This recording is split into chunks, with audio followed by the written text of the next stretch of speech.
ध्यानाभ्यास के इस पावन कार्यक्रम में आपका हार्दिक स्वागत है। अभिनंदन है, अभिवादन है।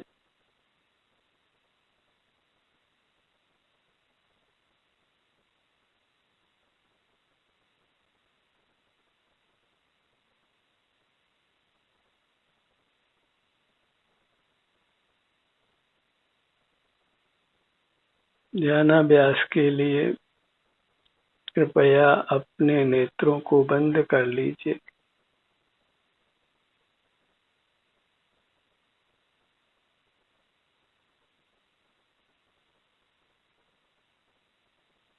अपना मुख अपनी ओर कीजिए।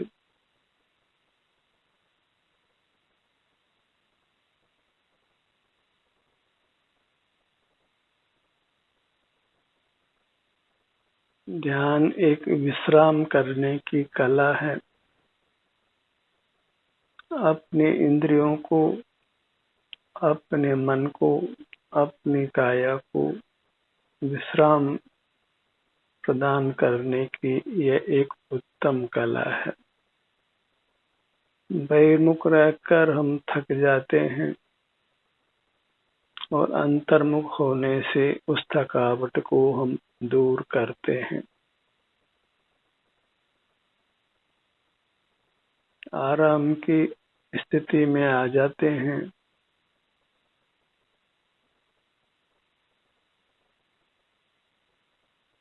अपने ध्यान को अपने सिर से पैरों तक ही रखना है।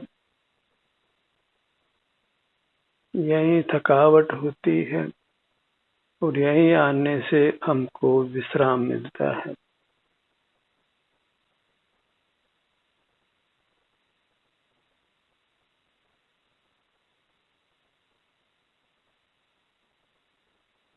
अपने भीतर में ही यात्रा करना है।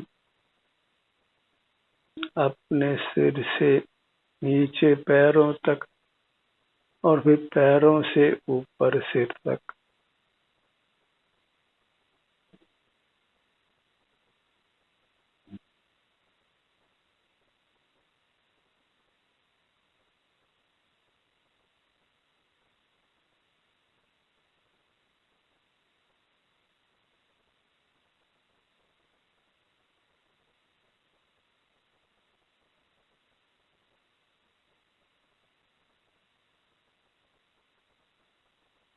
अपने सन्मुख होने से ही हमें उत्तम विश्राम मिलता है और वह विश्राम की दशा ही सुख की दशा है। काया को विश्राम नहीं मिलता, इंद्रियों को विश्राम मिलता है, मन को विश्राम मिलता है।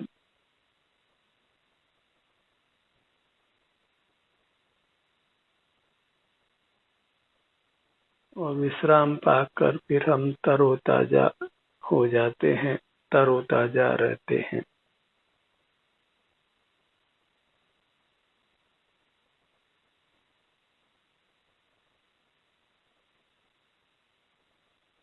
अपने ध्यान को अपने सिर के भाग पर लाइए।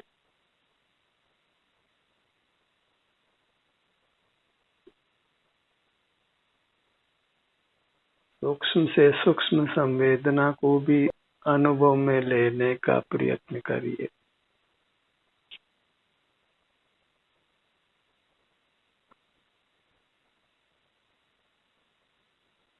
प्रिय संवेदना हो या अप्रिय संवेदना हो, दोनों स्थितियों में हमें अपनी ही संवेदना का अनुभव करना है। बाहर के मूर्त पदार्थों से अपने ध्यान को छुड़ाना है, क्योंकि मूर्त पदार्थों में सुख नहीं है। सुख हमारी आभ्यंतर अमूर्त काया का ही स्वरूप है। इसलिए उससे युक्त होने से ही हमको सुख का अनुभव होता है।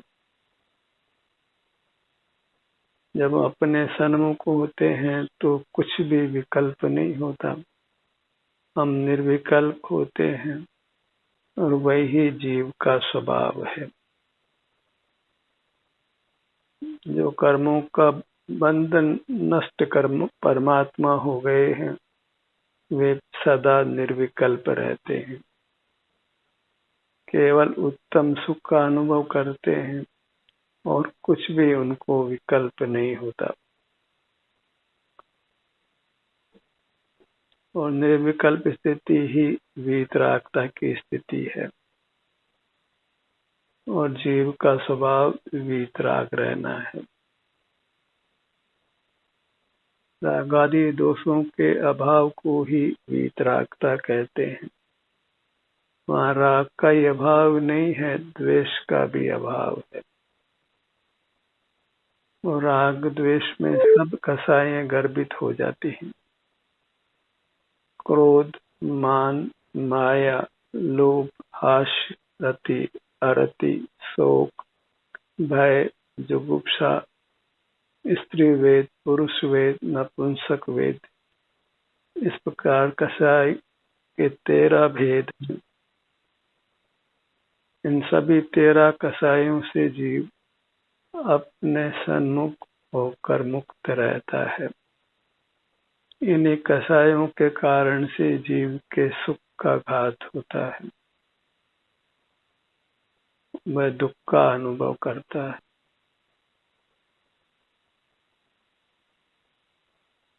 अपने ध्यान को अपने ललाट पाक पर लाइए।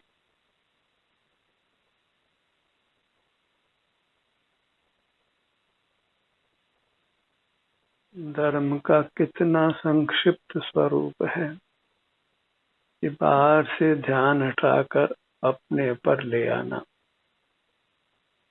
बाहर थकावट है और भीतर विश्राम है। इंद्रिय ज्ञान से, मन के विकल्पों से जीव को थकावट होती है, तनाव उत्पन्न होता है और वह अपने सन्मुख होकर विश्राम को पाता है, तनाव रहित होता है, निर्विकल्प रहता है।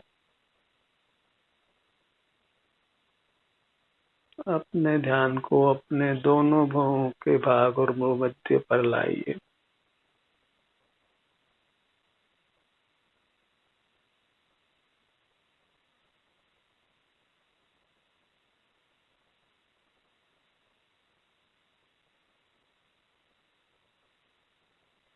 बाहर के सब कामों में जीव थकता है और अपने सन्मुख होने से जीव विश्राम को पाता है।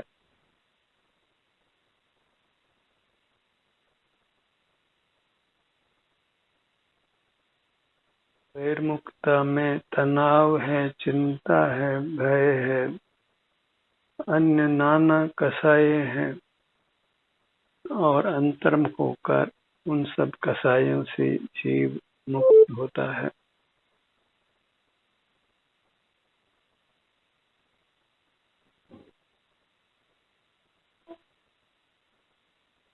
अपने ध्यान को अपने दोनों नेत्रों के भाग पर लाइए। यहाँ जो भी संवेदना है, सूक्ष्म या स्थूल, दुख रूप या सुख रूप, बस उसका अनुभव कर लेना है।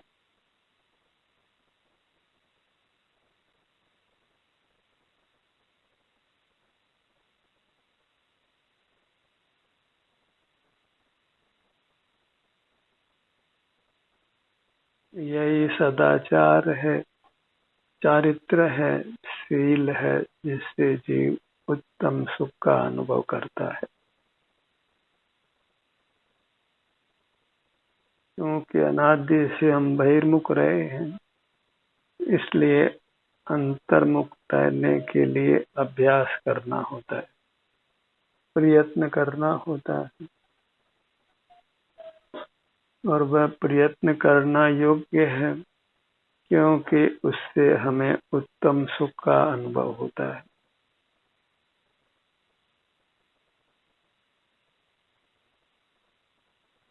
बाहर मूर्त जगत है, जो निस्सार है,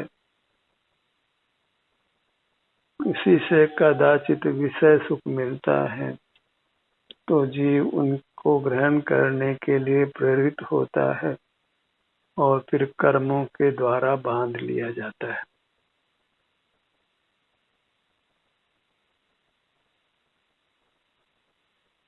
जब भी जीव स्वस्थ होता है, कोई रोगादिक शरीर में नहीं होते और वह बाह्य मूर्त पदार्थों को विषय करता है, तो कुछ पदार्थ सुहावने अनुभव में आते हैं और कुछ पदार्थ अस्वावने, और सहजीव सुहावने पदार्थों के प्रति राग होता है और अस्वावने पदार्थों के प्रति द्वेष होता है। इस प्रकार वह मूर्त पदार्थों को देखते जानते हुए कषाय से पीड़ित होता है।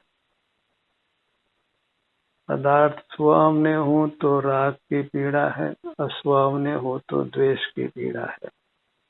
तो बहिर्मुखता में तो पीड़ा ही पीड़ा है, और जब अंतर्मुख होते हैं तो फिर कोई बाह्य पदार्थ विषय नहीं होने से राग आदि की उत्पत्ति नहीं होती है। इसी प्रकार से जीव तनाव को प्राप्त नहीं करता है। अनादि से तनाव में रहा हुआ जीव अंतर्मुख होकर अद्भुत विश्राम को पाता है, अद्भुत शांति को, अद्भुत सुख को पाता है, और वह अद्भुत शांति सुख पाने योग्य है। इसके लिए बस नेत्र को बंद कर अपना मुख अपनी अमूर्त काया पर लाना है, जो प्राप्त मूर्त शरीर के बराबर है, नाना अंगोपांग रूप है। एक एक अंग का नाम अपने मन में लीजिए और अपना ध्यान उस स्थान पर ले जाइए। इस प्रकार अंतर में ही विहार करते हुए रहना है। इतना ही मोक्ष का मार्ग है। निज में ही नित्य विहार कर, न विहार कर तू पर द्रव्य में। निज में ही रतिवंत बन, निज में ही संतुष्ट रहे, निज में ही बन तृप्त तू, उत्तम सौख्य हो जिससे तुझे।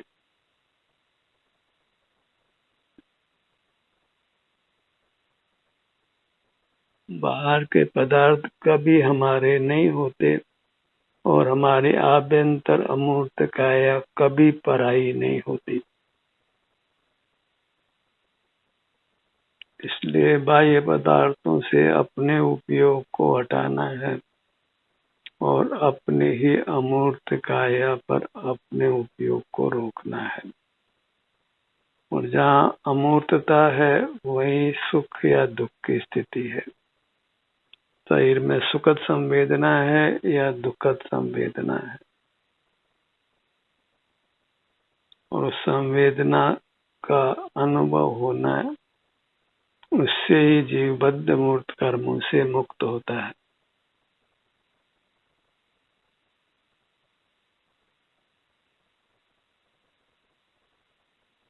अपने ध्यान को अपने दोनों कानों के भाग पर लाइए।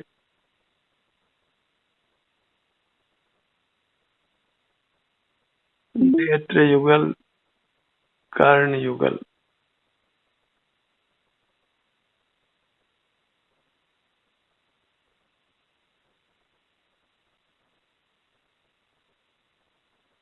नेत्र युगल, कर्ण युगल।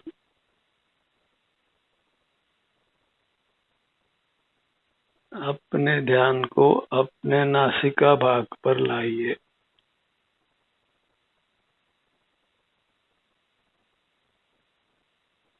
स्थूल या सूक्ष्म जैसी भी संवेदना है, बस उस संवेदना पर ही ठहर जाना है।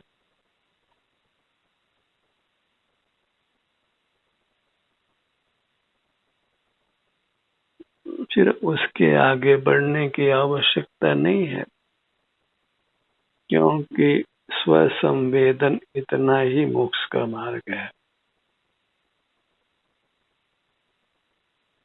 पर को तो विषय ही नहीं बनाना है।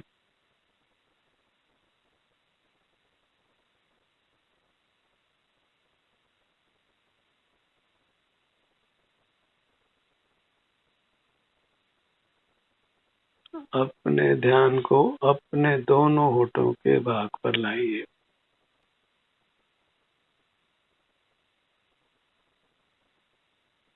होठों को बंद ही रखिए, मौन रहना है। नेत्रों को बंद रखना और मौन रहना, ये ध्यान के प्रधान अंग हैं। और जब नेत्रों को बंद रखते हैं, मुंह को भी बंद रखते हैं, अपने ध्यान को बाह्य विषयों में नहीं लगाते, तो फिर हमारी अमूर्त काया ही स्वतः दृष्टि गोचर होती है, संवेदन गोचर होती है।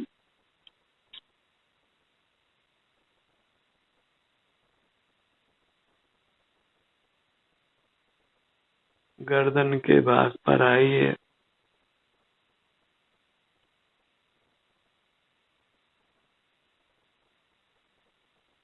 अधिक से अधिक समय अपने शरीर के हर भाग को देने का प्रयत्न करिए।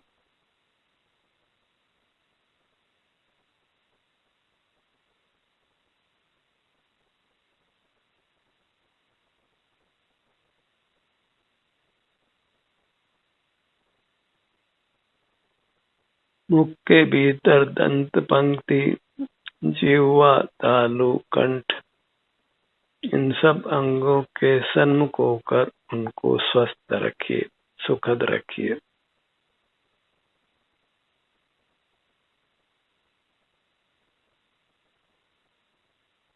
होठ, दंत पंक्ति, जिह्वा, तालु, कंठ,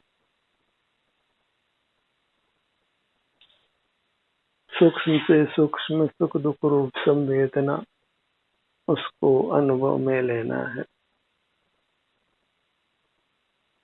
अपनी संवेदना से दूर नहीं भागना है। संवेदना का अनुभव करना, इतना ही मोक्ष मार्ग है।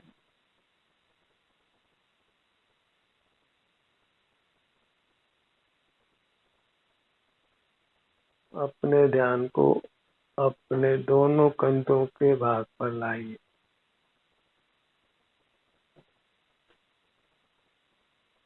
बायां कंधा, दायां कंधा।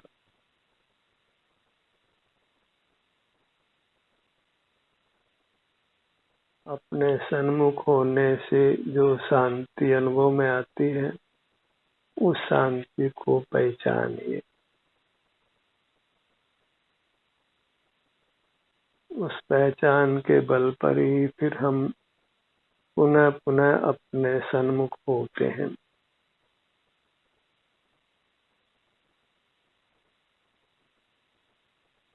इसी प्रकार अपने सन्मुख पुनः पुनः होने से अल्पकाल में ही हम परमात्मा हो जाते हैं, सर्व दुखों से सदा के लिए मुक्त हो जाते हैं और उत्तम अविनाशी सुख को पा लेते हैं। मूर्त के साथ फिर बिल्कुल भी व्यवहार नहीं रहता है। मूर्त के साथ सकल व्यवहार छुड़ा लेना ही परमात्मा पद की प्राप्ति है।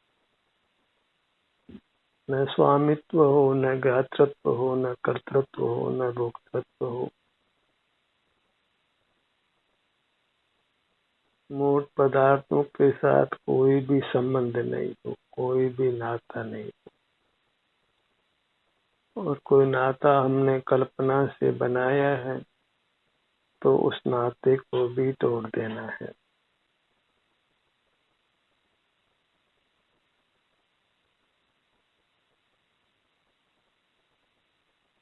अपने सीने के भाग पर आइए।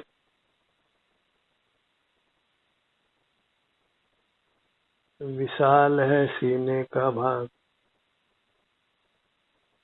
बड़ी तसल्ली से अपने हर बात के सन्मुख रहना है, क्योंकि करने लायक काम यही है। शांति इसी कार्य से हो सकती, पर सन्मुख होने से रागादिक दोष ही उत्पन्न होते हैं, शांति का अनुभव नहीं होता। और जो विषय सुख अनुभव में आता है कदाचित, तो उसका अंत विरस ही होता है।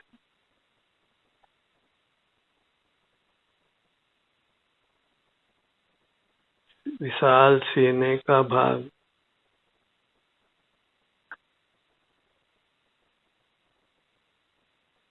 अपने सन्मुख रहना इतना ही चारित्र है। अपने सिर से मस्तक तक जो ये अपनी अमूर्त काया का विस्तार है, वही हमारा स्वरूप है, वही हमारी निधि है, वही भोगने योग्य है। और इसके भोग से ये किंचित भी कम नहीं होती है।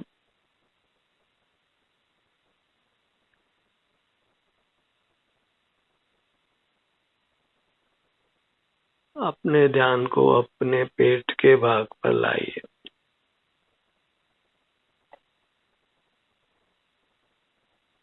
पेट के बाहर भीतर आने को महसूस कीजिए। साथ में जो भी संवेदना है, प्रिय अप्रिय, वह भी आपके अनुभव में आती है।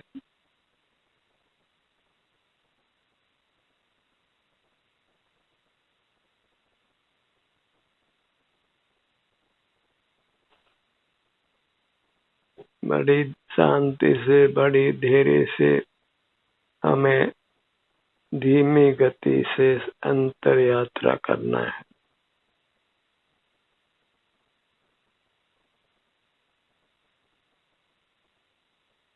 और मोक्ष पाने के लिए तो हमें किसी एक भाग के स्थान पर आकर अंत तो ठहर जाना है।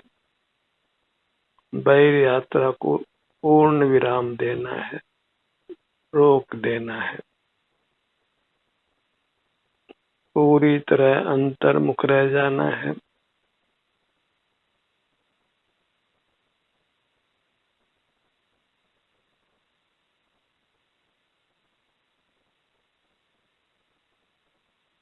पेट के भाग में भीतर बाहर आने रूप श्वास क्रिया होती है।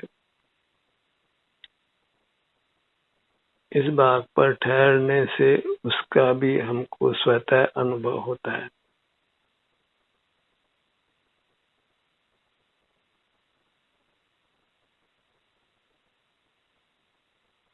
अपने ध्यान को अपने दाहिने पैर पर ले आइए।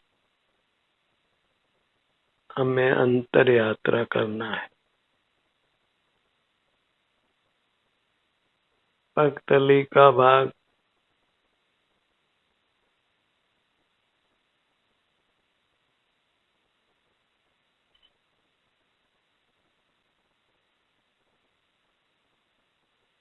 पैरों की पांचों अंगुलियों का अग्रभाग, पाद पृष्ठ, एड़ी,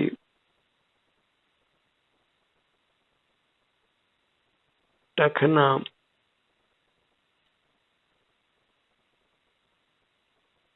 टखने से घुटने तक नीचे के भाग में पिंडली का भाग,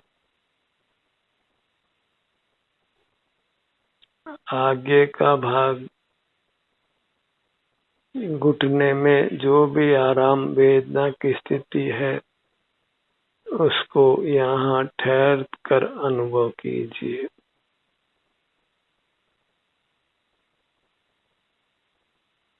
जंगा भाग,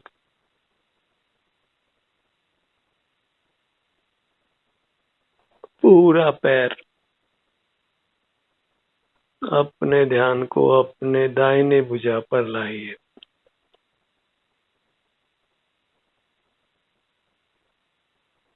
दाहिने हाथ की हथेली को अपने चेहरे के सामने कीजिए और हथेली में उत्पन्न संवेदना को गहराई से अनुभव में लीजिए।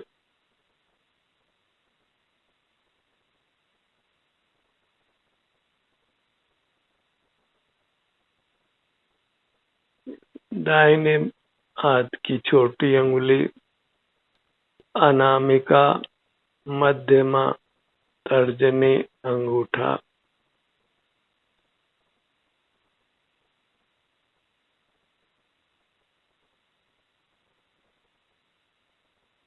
अंगुलियों के 3 या 2 भाग हैं। अंगूठे के 2 भाग और शेष अंगुलियों के 3 भाग कर हर भाग को अनुभव में लेने का प्रयत्न करिए, बारी बारी से।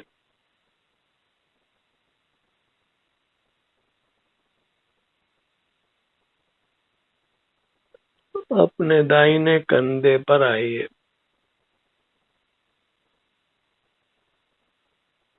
अपनी पूरी मूर्त को लक्ष्य में लेकर पूरी मूर्त को विश्राम दीजिए।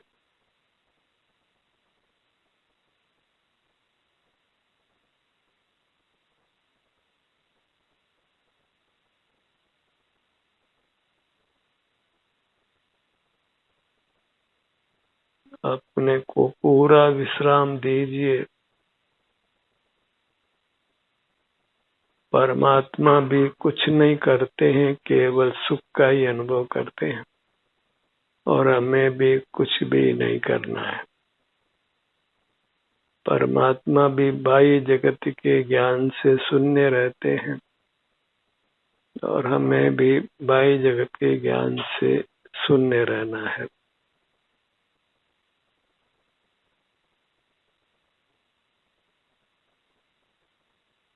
पूरी मूर्त प्रभु की मूर्त, आनंद मूर्त, इसी के सन्मुख रहकर किसी भी आसन में विश्राम करते हुए रहिए। निर्विकल्प रहिए, परमानंद में रहिए। ध्यान का सत्र यहीं समाप्त होता है। आपकी सहभागिता के लिए धन्यवाद।